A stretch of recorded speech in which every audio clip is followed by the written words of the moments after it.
बिस्मिल्लाहिर्रहमानिर्रहीम।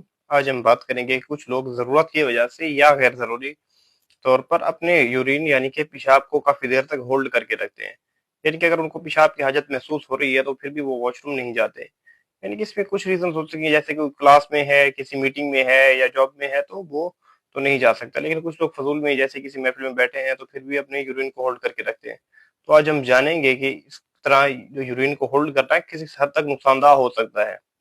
तो सबसे पहले ये बात कर लें, समझ लें कि हमारा जो ब्लेडर यानी कि मसाना है, ये एक तरह का इलास्टिक पाउच है।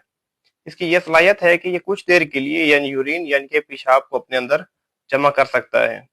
लेकिन आप बार बार काफी लंबे अरसे तक पेशाब को रोके रखेंगे तो ये मसाने की जो मसल्स हैं ये डैमेज हो सकते हैं। यानी कि जब ये डैमेज होंगे तो फिर इसके असरात ये होंगे कि आपको ये पेशाब लीक होना शुरू हो जाएगा। यानी कि अभी आप जा रहे होंगे वॉशरूम की तरफ और आपका यूरिन लीक हो जाएगा, यानी कि कुछ ड्रॉप्स निकल जाएंगे। उसके अलावा एक सबसे ज्यादा कॉम्प्लिकेटेड ये होता है कि यूरिनरी ट्रैक्ट इन्फेक्शन हो सकता है।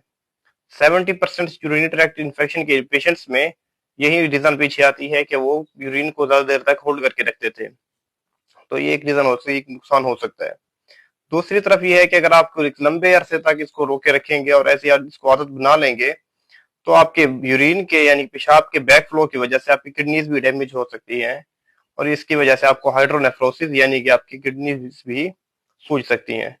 तो अपने गुर्दों की हिफाजत करें और अपने मसाने की और अपनी सेहत की। तो इसलिए अगर आपको हाजत महसूस हो रही हो तो उस महफिल को तर्क तर्क कर दें, थोड़ी देर बाद आके उसको ज्वाइन कर लें और वॉशरूम चले जाएं। अल्लाह हाफिज।